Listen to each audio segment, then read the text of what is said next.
Kita akan mempelajari tentang penilaian obligasi. Sebelumnya sudah sempat disinggung, tapi kita ulangi lagi sedikit ya. Obligasi adalah surat janji kesanggupan membayar, biasanya disebut promissory notes. Itu jangka panjang ya, yang dikeluarkan oleh pihak yang meminjam dengan janji kepada pihak pemberi pinjaman untuk membayar pokok pinjaman serta bunganya. Jadi ada pokok, ada bunga, ada jangka waktu. Macam-macam obligasi. Yang pertama debentures, pernah disinggung ya sebelumnya. Ini tanpa jaminan, kalaupun ada itu rendah nilainya.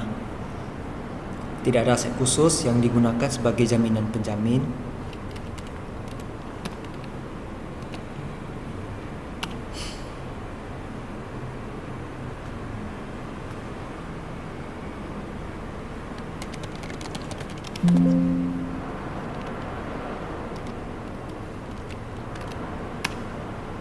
Jadi di sini karena tak ada jaminan, maka kemampuan menghasilkan laba dari si perusahaan itulah yang menjadi perhatian utama pemegang obligasi.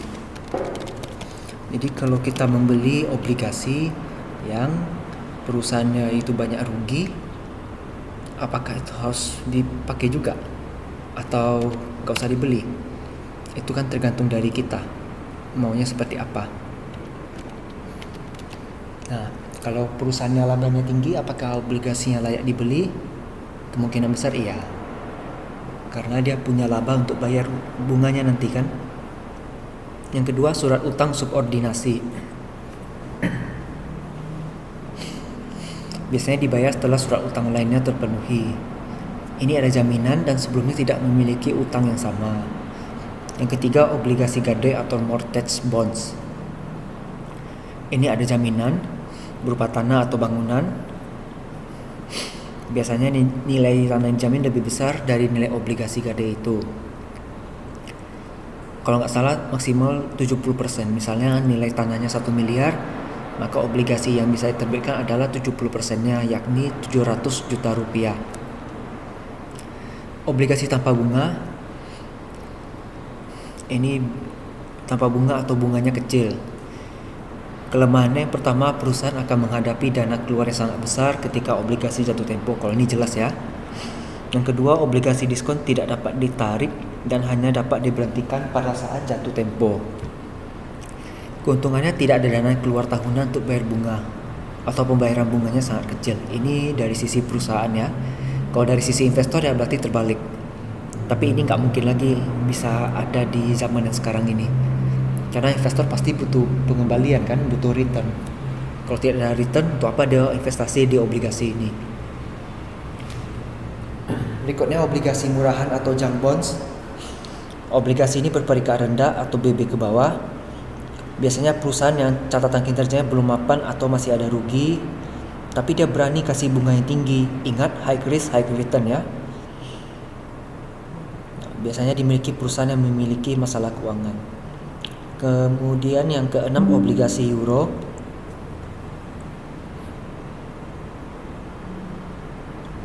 Contohnya obligasi yang diterbitkan di Eropa atau Asia oleh perusahaan Amerika Serikat. Berarti obligasi yang suatu negara berbeda dengan mata uang yang digunakan obligasi tersebut. Nah, terbitnya di Eropa atau Asia karena diterbitkan oleh Amerika Serikat, bayarnya harus pakai US dollar. Kemudian ada obligasi khusus seperti income bonds. Ini dibayar ketika ada laba saja. Tapi kalau tidak ada laba, dipending dulu tapi tetap diakumulasikan nanti. Kemudian convertible bonds. Ini utangnya bisa dijadikan modal saham apabila perusahaan tidak sanggup membayar. Atau memang mau dari awal bisa juga bisa, nggak apa-apa, tergantung kesepakatannya. Ketiga, callable bonds. Perusahaan punya hak untuk melunaskan obligasi dengan suatu harga tertentu lebih cepat dari tanggal jatuh temponya, itu boleh. Ini ada karakteristik obligasi. Yang pertama, klaim terhadap aset dan pendapatan perusahaan. Kalau penerbit obligasinya bangkrut, maka klaim terhadap utangnya itu bisa didahulukan haknya daripada si pemegang saham, baik itu saham biasa maupun saham preferen. Ingat yang sudah pernah dijelaskan sebelumnya, Ketika likuidasi, utang yang akan dibayar duluan baru kepada pemegang sahamnya terakhir. Jika suku bunga obligasi tidak dibayar, Dewan Obligasi dapat menyatakan bahwa perusahaan penerbitnya bangkrut. Makanya klaim obligasi didahulukan karena itu sifatnya pihak ketiga ya. Kemudian ada nilai pari atau par value. Ini nilai nominal tertera pada surat atau lembar obligasi yang akan dikembalikan pada saat jatuh tempo. Yang ketiga, tingkat suku bunga kupon. Ini besarnya persentase terhadap nilai nominal obligasi yang akan dibayar setiap tahunnya sebagai bunga.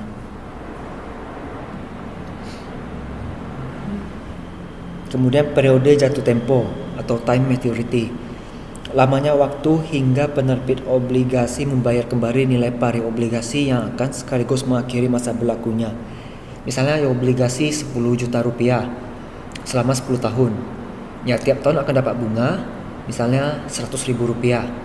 Nah, nanti pas di akhir tahun ke-10 dapatnya 10 juta rupiah tambah 100.000 rupiah. Itu namanya pada saat jatuh tempo akan dibayarnya 2 kali, yaitu pembayaran pertama bunga, pembayaran kedua pokoknya.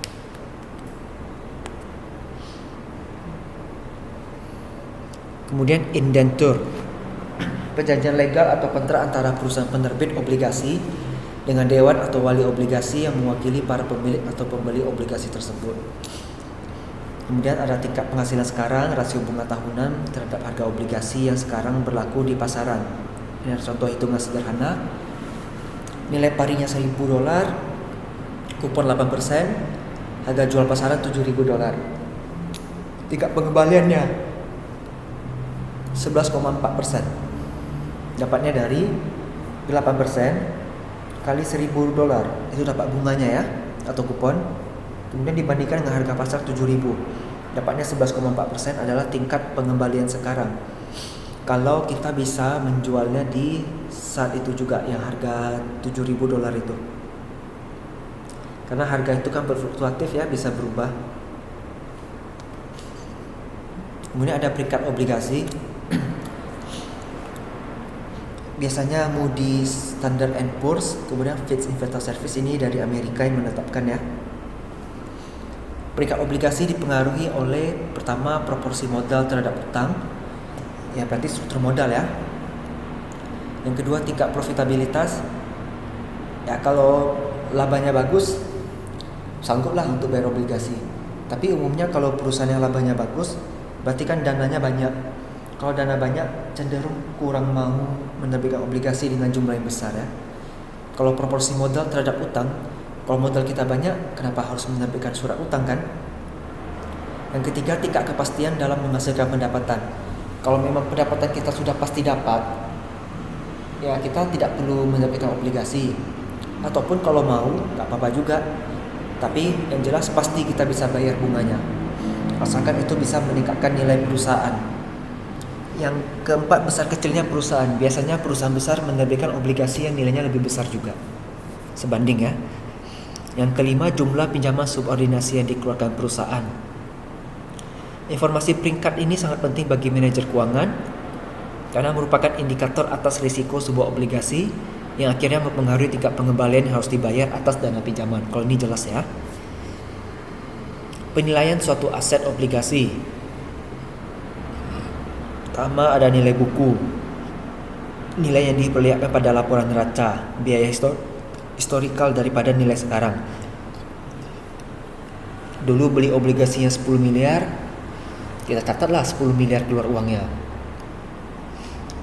2 tahun kemudian di pasar sekunder harganya berubah menjadi 12 miliar, yang gak ngaruh ke kita. Nilai bukunya tetap 10 miliar. Atau malah turun jadi 8 miliar, tetap kita catat 10 miliar karena itu adalah nilai buku. Kemudian yang kedua adalah nilai likuiditas. Ini yang direalisasikan jika aset dijual secara individu dan tidak sebagai bagian dari keseluruhan perusahaan. Ya, berarti ini sesuai dengan harga pasar. Kalau 12 miliar ya jadi 12 miliar harganya. Nilai pasar juga sama, kurang lebih seperti itu. Kekuatan penawaran dan permintaan. Ini biasanya berbanding terbalik dengan suku bunga deposito. Ketika suku bunga deposito naik, maka harga obligasi akan turun. Tetapi ketika suku bunga deposito turun, harga obligasi cenderung naik karena banyak peminatnya ya. Semakin banyak peminat, berarti harga akan semakin naik gitu. Yang keempat, nilai intrinsik atau ekonomis. Nah, obligasi yang dibeli dengan harga 10 miliar itu kan hanya nilai yang tertera ya. Kadangkala nilai intrinsiknya bisa saja lebih tinggi atau bisa lebih rendah. Ini tergantung kondisi pasar. Ini berdasarkan tingkat pengembalian minimum yang pantas dan wajar. Jika pasar bekerja dengan efisien, nilai pasarnya akan sama dengan intrinsiknya. Tapi kan tidak ada yang namanya pasar yang sempurna ya. Sesuai dengan pertemuan sebelumnya yang sudah kita bahas, kondisi pasar efisien itu yang pasar kuat itu tidak ada. Adanya semi kuat, jadi masih bisa dipengaruhi oleh faktor lain. Seperti contoh bunga deposito tadi ya. Kemudian penilaian obligasi pakai dasar aset, besar kecilnya waktu penerimaan waktu arus kas, kemudian risiko dari penerimaan arus kas, tingkat pengembalian minimum investor.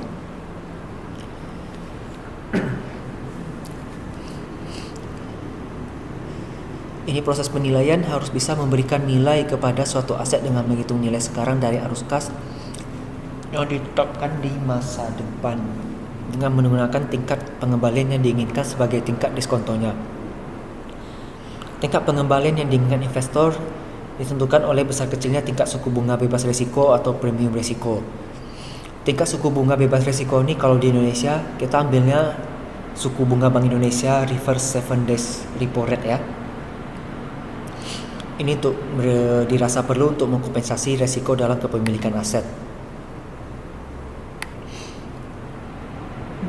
Secara matematis rumusnya seperti ini. Ini kan kalau kita lihat seperti rumus mencari present value dari beberapa tahun. Nah, VO adalah nilai sekarang dari nilai obligasi yang dimaksud. CFD adalah cash flow, berarti kupon. Nanti pas di tahun akhir kupon tambah pokok ya. K adalah tingkat pengembalian diinginkan, berarti suku bunganya. Kalau N berarti tahunnya. Ini sudah pernah kita pelajari ya cara hitungnya. Nilai value merupakan present value. Makanya nilai untuk menghitung nilai wajar dari obligasi kita hitung sampai obligasi itu jatuh tempo. Ketika nilai present value-nya itu lebih tinggi daripada nilai obligasinya, berarti itu layak untuk dibeli. Berarti obligasinya dijual dengan harga yang lebih murah. Kemudian interest rate yang digunakan cash flow disebut asset required return. Required return ini tingkat inflasi yang diharapkan dari risiko suatu aset. Risiko yang tinggi menghasilkan required return yang tinggi dan aset market value yang rendah. Ini penilaian obligasinya ya. Ada jumlah dan waktu yang akan diterima investor, tanggal jatuh tempo, dan tingkat pengembalian yang diinginkan.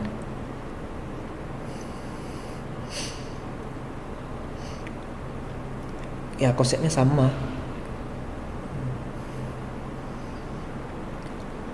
Ini present value, par value, tingkat bunga, nilai sekarang.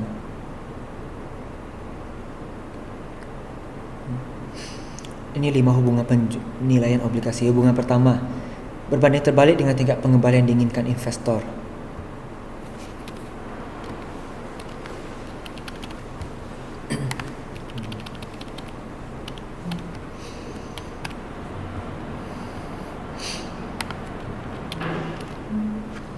Ketika suku bunga menurun, obligasi menurun. Suku bunga dimaksud kuponnya ya. Ketika diskon rate obligasi 12%, nilai pari 1000, kuponnya 12%, jatuh tempo 5 tahun, nilai obligasinya.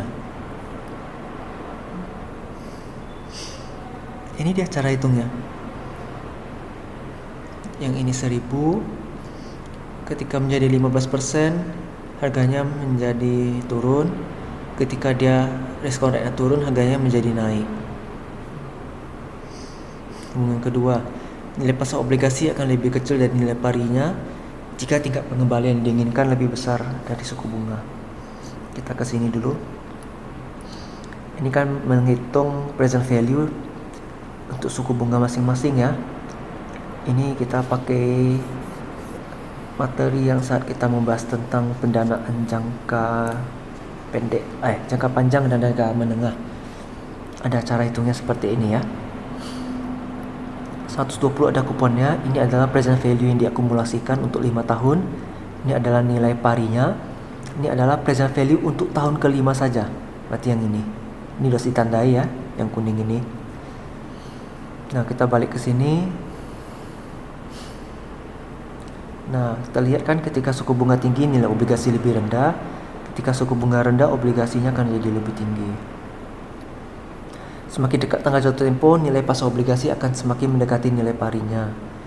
Yang keempat, semakin panjang jatuh tempo, semakin tinggi risiko tingkat suku bunga dibanding dengan obligasi yang jangka pendek. Yang kelima, sensitivitas nilai obligasi terhadap perubahan tingkat suku bunga tidak hanya tergantung pada lamanya jangka waktu tempo, tapi juga pada pola arus kas yang dihasilkan oleh obligasi tersebut.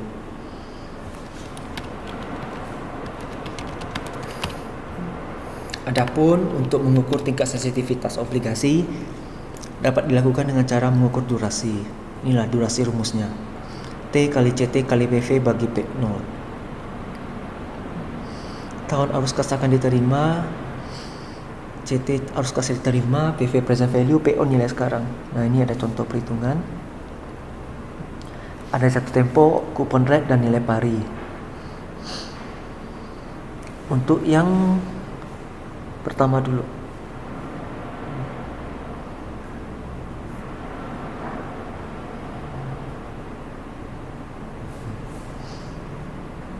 Diskon rate-nya 8% ya, kita hitung seperti itu.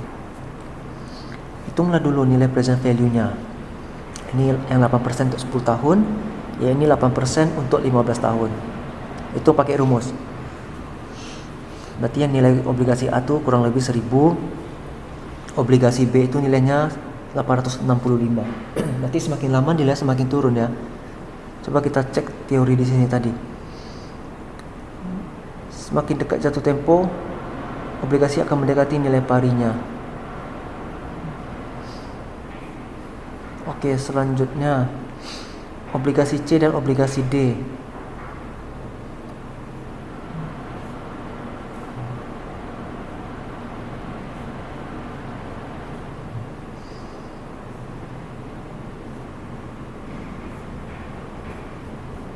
Sebentar.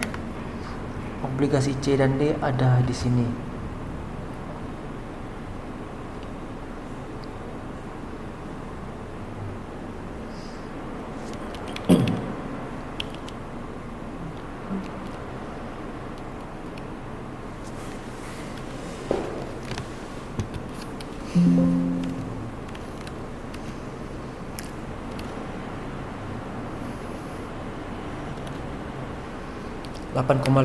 nya ambil dari sini, 0,315-nya ambil dari sini.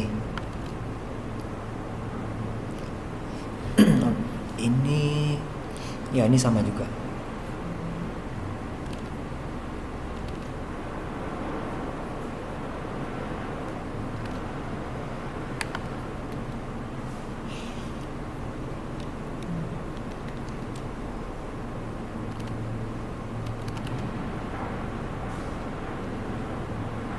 Ya, sudah ada di sini. 8,56-nya ambil dari sini, dibulatin 3 desimal. Yang ini 0,315-nya ambil dari sini, bulatin 3 desimal juga, sama ya. Nah, jadi sudah dapat nilai masing-masing dari obligasinya. Yang A 1000, B 865, C 1171, D-nya 1000. Durasi obligasi A. Nah, ini kan present value-nya selama 10 tahun. Ini ya, sesuai contoh 10 tahun, sesuai soal ya. 8% dan 6% masing-masing. Berarti ini 8%, yang ini adalah yang 6%. Ini dikalikan. Nah, lebih jelasnya lihat di sini. Tahun kali present value kali nilai kuponnya, yang ini juga sama dikali. Setelah dapat jumlahnya segini, nilai obligasinya sekian, maka durasinya dibutuhkan untuk balik modal ya 7 tahun, 25 ya, 7,25 tahun. Berarti kan logikanya obligasi A lebih cepat durasinya. Ya logikanya karena 10 tahun, diskon rate-nya stabil 8%, nilai pari 1000, ya berarti siapa yang nilai kuponnya lebih tinggi dia yang menang. Kalau C dan D kita lihat seperti ini, ya jelas C akan menang ya, kita buktikan. Cara hitungnya masih sama.